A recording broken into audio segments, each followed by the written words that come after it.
Senator Leyonhjelm. Thank you, Mr Acting Deputy President.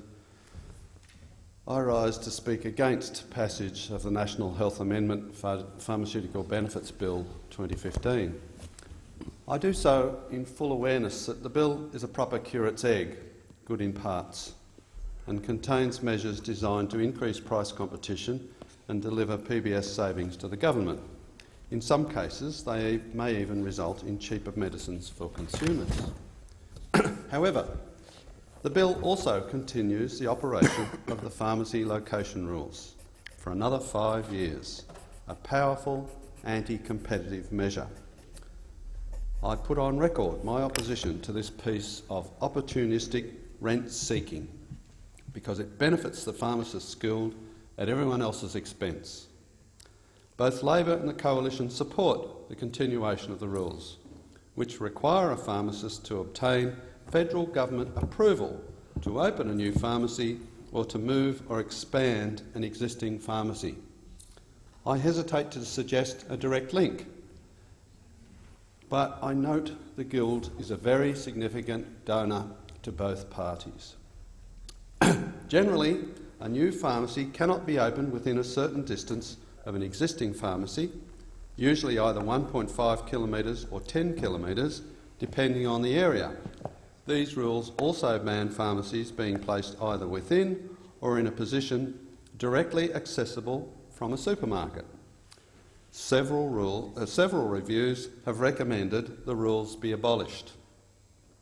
In March, the review of competition policy led by Professor Ian Harper found the rules were anti-competitive and unnecessary, restricting consumer choice and suppliers' capacity to respond to consumer demand.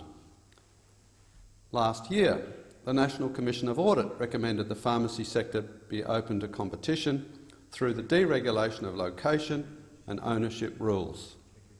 Such reform would produce more efficient service delivery and would allow the development of alternative retail models such as pharmacists dispensing medicines at supermarkets.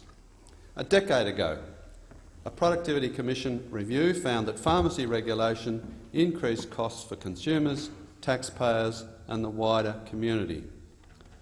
Poor Tony Shepherd, every single good idea he had at the National Commission of Audit has been ignored by the government that commissioned his services. I suspect, however, that repeating the findings of various reviews cuts no ice with many people because they fail to see the human cost of the pharmacy location rules. To that end, I'm going to do what economic reformers and analysts rarely do. I'm going to tell a story, or several stories. In my first story, it is night. A fever takes hold and a mother starts to worry. A bathroom cupboard is raided, but it's full of medicine past its use-by date. A child is bundled into a car. A waiting room is endured, then a GP provides a prescription. With child in arms, the mother returns to the car, then scratches her head.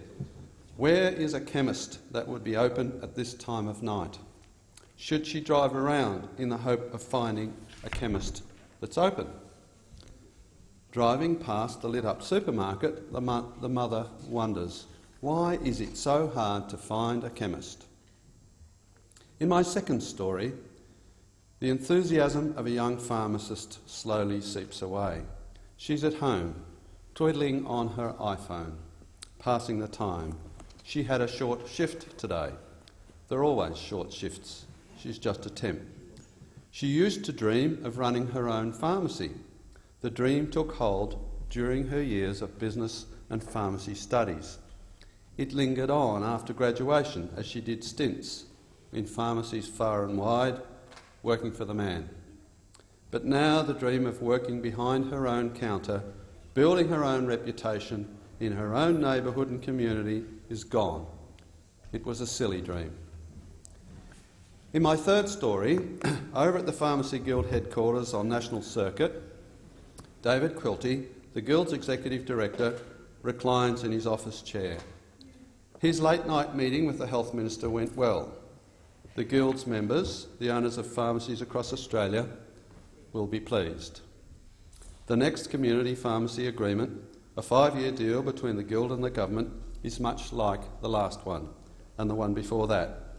The deal will see pharmacy owners continue to enjoy regulations to protect them and subsidies to enrich them. Mr Quilty recalls how he had to explain to the Health Minister the regulations. They ban new pharmacies within 10 kilometres of an existing pharmacy. Of course, this exclusion zone is reduced to 1.5 kilometres if the new pharmacy is to be near a GP or supermarket, 500 metres if the new pharmacy is to be in a large medical centre or small shopping centre, and 200 metres if the new pharmacy is to be near 4 GPs and a supermarket. And 2 pharmacies are allowed in large shopping centres with more than 100 shops. 3 are allowed if there are more than 200 shops.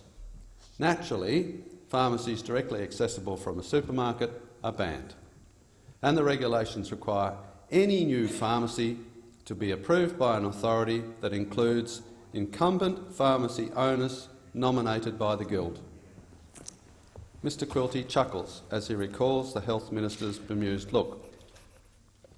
As the Commonwealth car drives off into the night, the Health Minister shakes her head in the back seat.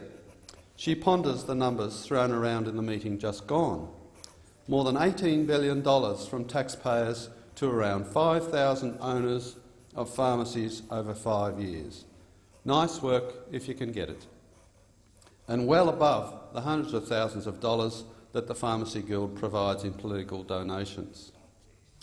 A wry smile passes her face as she heads back to the comfort of Parliament House, a place where deals usually involve the government getting something in return for giving something away. She's philosophical. No previous health minister has been able to cut the taxpayers' funds flowing to pharmacy owners or remove the anti-competitive regulations that grant them protection, and perhaps no health minister ever will. This, Mr Acting Deputy President, is corporate welfare in its purest form. Corporate welfare in response to a sustained campaign of rent-seeking.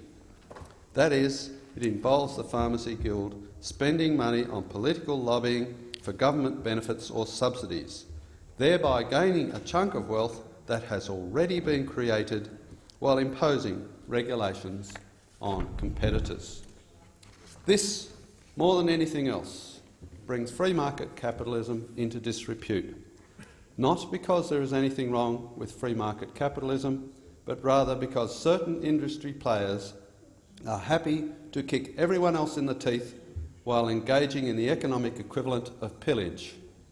The rent-seeking, opportunism and over-regulation in this bill ought to be condemned.